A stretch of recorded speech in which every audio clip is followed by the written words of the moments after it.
Romanian deadlifts, trying to pack on the thickness, keep the density in these hamstrings. So that when I hit a side chest, slam this into this hamstring, and it's gonna smush. The denser I have this, the key is to just let it still relax and get smushed. See that? Almost to make an illusion against the other leg.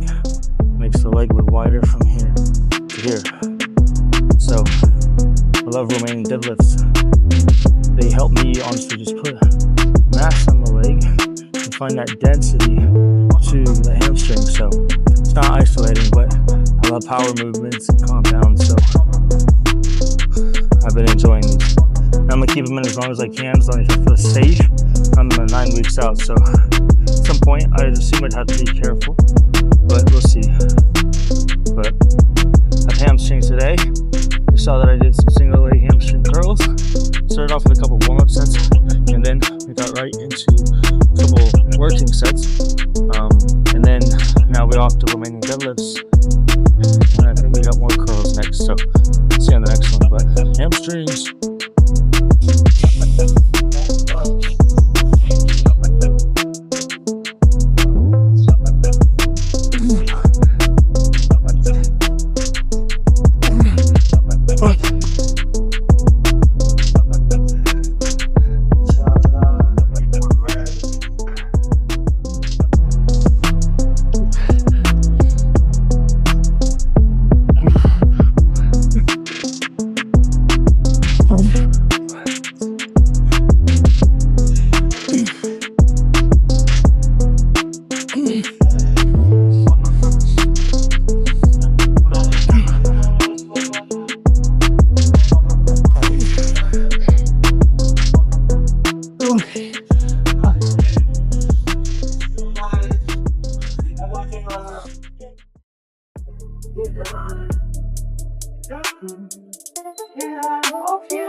Now I am doing single leg press, but almost in the factor of a Bulgarian split squat. Just have a hard time hitting Bulgarians after I do deadlifting, simply because my lower back. So supplements it for a single leg press. And what I'm trying to do is, at least what I think coach is supposed to have me do, is hit my hamstring and glute tie in and try to get that going. So I'm gonna load the leg up a little higher than usual up here. Like this would be normal for me. A little bit higher. And then load, for me, not just the hamstring, but almost the outside hamstring is exactly where, if I imagine there's a path going from here down to the insert of my glute, I want to take that part of the hamstring put it on that line. I'm gonna carry the tympanoid the whole way. Gonna do that. I can hold tension on the muscle, therefore making it better mind the muscle connection, and then a quicker path to growth. Then push it through intensity, and we're off to the races. Here we go. 3.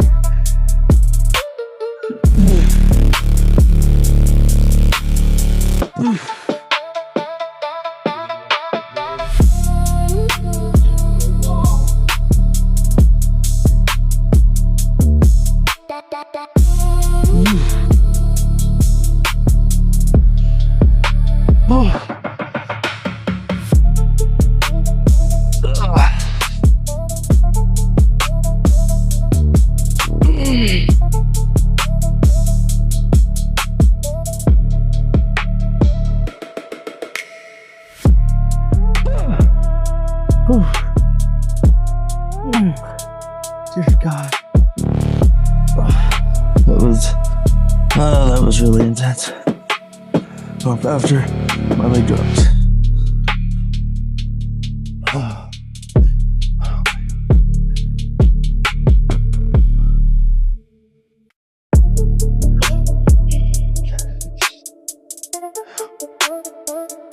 I am not getting up right now.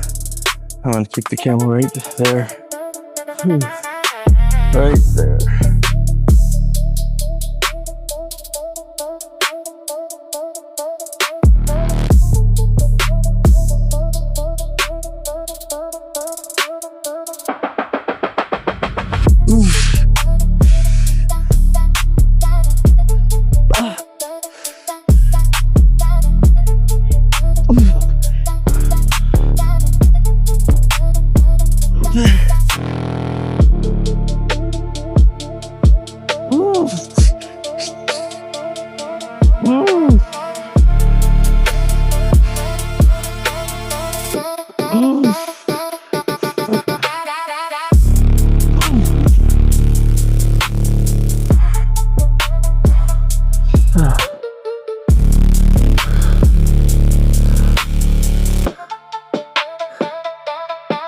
Now, I'm gonna move the camera and superset this with some walking bodyweight lunges.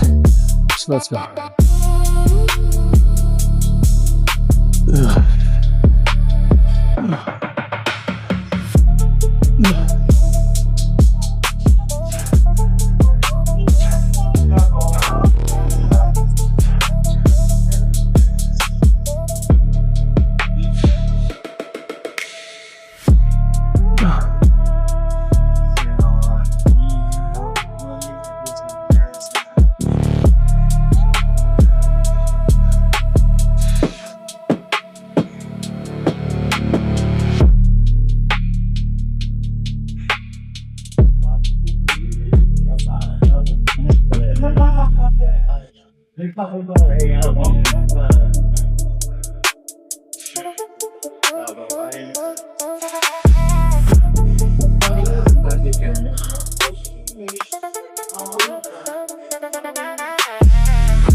Happy, like, what was the last time, you know?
Here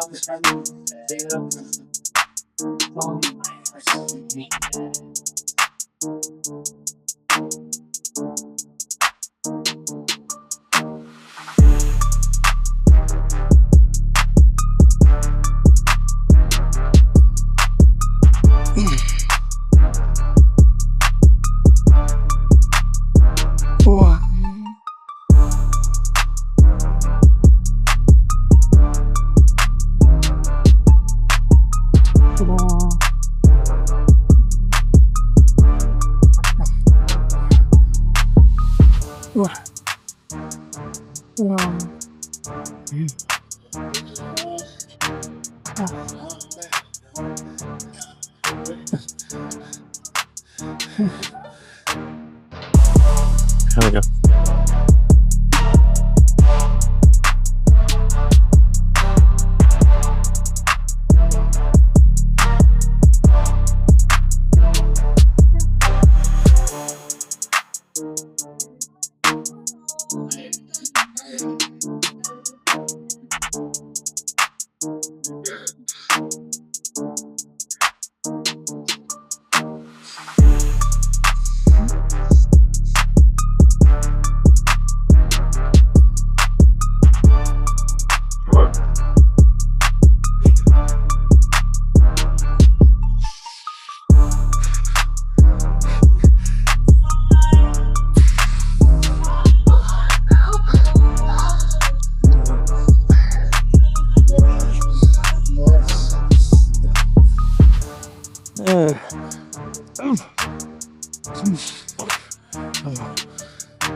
Come on.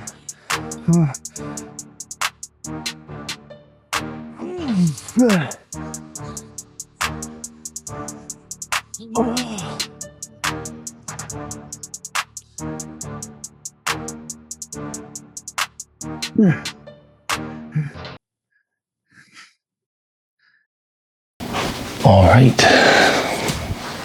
So, just sipping down a protein shake.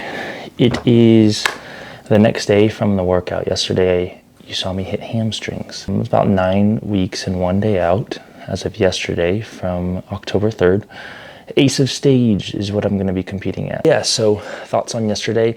You saw me hit hamstrings. Hamstrings was a focus going into the off season, as well as chest. So we've done a pretty good job putting some density on the chest. My quads seem to overshadow a lot of my body parts as well as my shoulders. And so what we wanted to do was add some density to my chest, add some density, not necessarily width, to my back. Width would be next season. We'll probably focus on that to the back. So we knew we were sacrificing one or the other. So we focused on density to the back. Now, the hamstring also seemed to get very overshadowed, whether it was from a side chest or a side pose, overshadowed from the quads. And so that's kind of what we look to be able to bring up this week and this off season. So we feel like we did a good job because, you know, when you're in off season, you don't really see a lot of the stuff that you sometimes it's hard to see whether you put on the muscle or not. And so it's really cool to see that, like, as details showing up, my hamstring has really held some density there, and it's making it very exciting to see that detail come through. And so yesterday I hit hamstrings. Basically my hamstring day has been the same for quite some time. I start off with typically a lying hamstring curl, but I got there yesterday and it was under maintenance. So I went into a single leg hamstring curl, which I hadn't done that in a while, and it felt great. So kind of on my hamstring right now in prep, what I'm noticing is, like, right down the middle slab of the hamstring has density. But once you get towards that, like, in between that middle slab and towards the quad, this little piece right here that would connect up into the tie-in of the glute, I kind of want density right there. And I know, like, in a prep setting, you're not really going to grow more muscle, but I am a firm believer that I could do the best I can to put some more, at least, detail right there, or whatever happens in the prep, at least just put some more focus in that little section right there. So keeping that in mind, I'm kind of positioning my foot so that I'm imagining from my glute tie-in and to the end of the insertion of the hamstring, there is that muscle right there, and that part of the hamstring going laterally, meeting right there. And then on the machine, there is obviously how the machine moves. So I'm trying to put that specific part within the pathway of the machine and move within that tension zone, right? I'm a firm believer that when you're working out or you're trying to put on muscle, the best way to grow is to find a mind to muscle connection and master that. It is important to just take that mind to muscle connection through a serious intensity. If you can get good at those two things, you will do very well when it comes to putting on muscle. Aside from the eating. So we're just talking training, right? So we started with a single leg hamstring curl. Then I went on into what I believe has put on some serious density to my hamstring as far as like mass. Stiff-legged RDL with dead stop to it. So I know you'll see in the video, you'll see that I am kind of not really doing like a traditional deadlift where I'm fully bending leg. I'm actually trying to load the hamstring as much as possible, even allow a little bit of glute to also be present within that connection and tension. So just doing that, but you notice I'm not just like slamming the weight back and forth. I'm trying to have some sense of control and be completely conscious that as I'm moving the bar, I'm not letting this tension leave the hamstring. The other point to that is because I feel like on a deadlift, you do want control, but you can be a little bit more brainless because you're allowing whatever needs to take over at whatever part of the movement to take over. Obviously that's calculated, but in a stiff leg deadlift, I find it to be very dangerous if I lose connection to my hamstring. It just scares me. I know we all seen a hamstring tear, and I just not really trying to do that. So I try to keep as much tension as possible. Thing is with the deadlifts, I'll try to keep them in as long as I possibly can as far as like a free weight. I am curious, and I'll ask my coach, but we'll see what he thinks on at some point substituting in like you've seen people use a belt squat or like a pit shark to just take a handle and just do it like that, so it's on a cable, less like balance that you have to do, or maybe a Smith or some dumbbells. I'm just kind of thinking, because I'm just trying to think safety. As I get leaner, you start to ask yourself the question, how safe is a movement that requires balance, especially as you're going to lifts a little bit more tired, a little bit more fatigued. I'm not quite there yet. I still feel very good in the prep. I feel like I'm still being fed. I'm 1 to 10 on hunger. I'm between 6 and 7, which is still a good sweet spot for me. There's days where I don't feel hungry at all, but definitely my rest days I feel hungry. So we did that. I felt really good on the lift. I swear to God, I feel like I suck at counting during lift. I don't know about anybody else, but I was counting and I swear I'd be at like 11. And I looked back and it was like 7 reps. I was like, oh, all right. So at 405, I swear in my brain I was at 10 or 11. And I was like, man, I'm whooping butt on this set. But it took a lot out of me, and I think I saw it. If you can count back, I was at 7 reps. But but the main thing to the stiff leg deadlift is just really you'll see me as I'm starting the lift, I almost row the bar forward so that I can, as I row it back, load into my hamstring so that initial pull is straight from the hamstring, and I have my lats locked in and so that everything is tense, and the hamstring is the one thing that's just going to almost flex my body in the bar going up, and then I let it stretch right back down. So I really do enjoy those, and just as a bro, deadlifting is just very fun, right? So after that, I went into a single leg press. I used the Cybex there just because it has a little bit of a curve to the pathway on versus a traditional leg press is a little bit more linear. And then just kind of did that because I don't find that I really like doing the Bulgarian split squats. I know I talk about it in the video because it hurts my lower back, especially after I just finished deadlifting, right? So I feel like my lower back is in a place of vulnerability after deadlifting. I don't get a lot of lower back pain from the deadlifting just because of the control I have when I do it and how careful I've been. But, you know, going to a Bulgarian, it just feels scary, to say the least. And so I kind of get in something that I can be, still have some power, but a little bit more stable. And so I've tried between, you know, single leg on a pendulum and single leg on a leg press. And I feel like I really like that leg press because I can load up that hamstring and the tie into the glute pretty well. Funny thing though, is I'm not too sure if I'm supposed to be using that as like a one quad movement for the day or a like, what was I going to say? Or if it's supposed to be hamstring and a little bit of glute.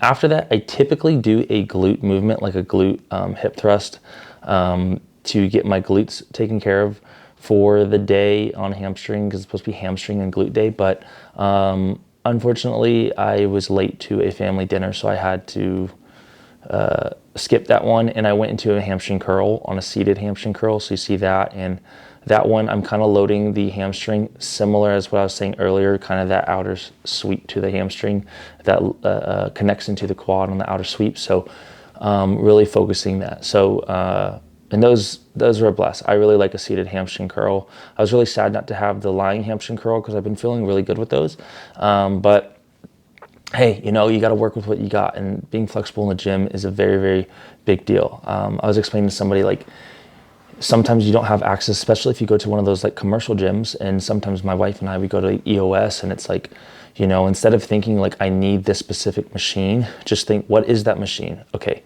it's a curl to the hamstring. So I just got to do something that I can do a hamstring curl.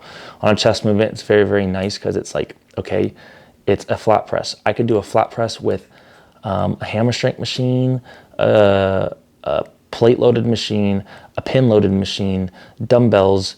I can honestly grab some dumbbells, go lay on the floor and kind of do that as well. So you kind of just look at these things a little bit different. And if you can do that and be like, I know how to load my chest. That's why mind to muscle connection is so important, because if you have mind to muscle connection, you can just learn to pick a machine that you can know how to load the chest the same, and you can still get the same effect to the chest. Therefore, if your machine's taken, I go to this machine and I feel just as fine, and I know I'm going to get a good connection and therefore a good workout, and still be able to put some muscle on this chest today and put the blood there is just as good as the other one, because I know how to sit into a machine, how to posture, get the chest to be on the pathway. So yeah, every machine basically has a pathway. You just have to pay attention to the handle and how it moves. Say you're working at chest, right? And go, all I need to do, for chest at least, get my chest, whatever area of the chest I'm hitting, and put it on that pathway, so that as I'm moving, it's always within that path, right? And as long as you learn how to do that, you can almost go into any single machine at any gym as you travel, whatever, and you can make it work for you. And I think that's a great skill to have in the gym, because it can save you when your machine is taken. So that was basically a hamstring workout, and so I hope you enjoyed it. But yeah, I've been really enjoying this prep. It's been really cool. My biggest focus in this prep is just being patient and enjoying every single moment of the prep. And I'm a Christian, and I believe God, his hand is completely on it. And I don't mean to sound corny, but I think sometimes we look at different stuff in life, right? I was driving to the gym yesterday, and it's funny. I drive a Mini Cooper, 6'2", 220 right now, 250 at my largest in the off season, and I drive a Mini Cooper. But recently, the rear mirror in my car broke off because I was trying to adjust it, and I literally went too strong and it just fell off.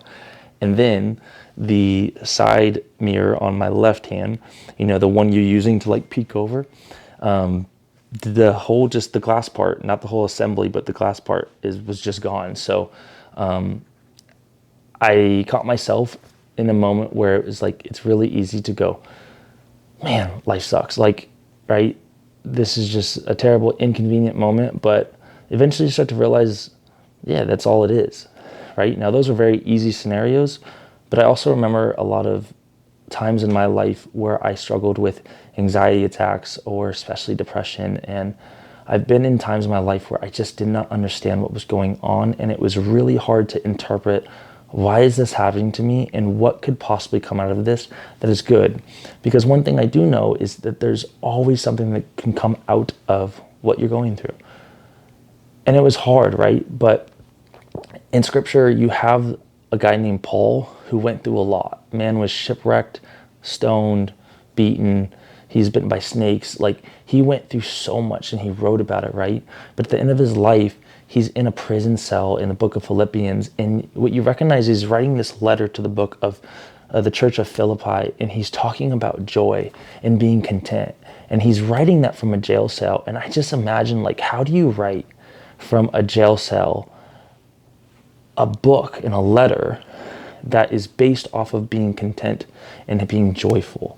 And I just thought I've always thought that was so powerful, because if it was me in that position, I'd be like, man, I've gone through all this stuff in my life and I'm in jail and my life's about to end. Everything I've done for you, God, and I'm sitting here, man, this sucks. None of it's been worth it. Like, this is stupid. And I think a lot of us, if we're being honest, our humanity thinks more that route. I truly believe that in the last couple months, I've had this almost wave of thinking that when I am on my deathbed someday, I might have a reflection almost in the same way Paul did. I actually was just given the opportunity to experience God in different ways. Because when you go through trauma, you really have to cling to God in a different way. And it actually allows you to see him in a whole new way. The Bible describes when someone asked Jesus, he said, "Who are you?" He says, "I am." And a really, really confusing but cool way to say, I am whatever you need me to be whenever you need me to be it. And so some of us, we go through things in our life, and so we get to, through those situations, experience the I am this for that situation. Which means someday on my deathbed, the more things I go through, that would just mean the more colorful and full my life has been.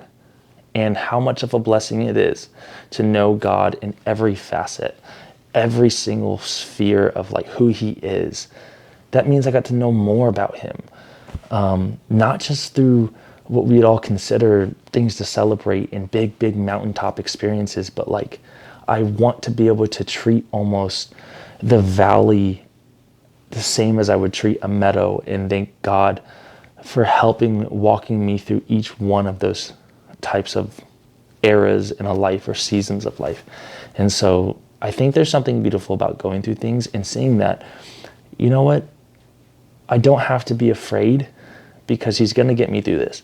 I don't know about you, I had a lot of times in my life where I remember crying in my car and literally being almost like fetal position because my heart just got broken. I thought life was over, and I was so young and I was so like naive, and I just thought everything was over, and I started having a panic attack and couldn't breathe, boom, boom, boom. And then it was so funny because like months later, I was laughing at that situation, just being like, what were you crying about? Like at the time it felt so real, but later on I was like, yeah, what are you kind of, it's like, if you didn't go through that, or I should say it this way, because you went through that, that was almost like cause and effect to you to make this decision, then to make this decision, to make this decision, that puts you in a place over here that you've always wanted to be.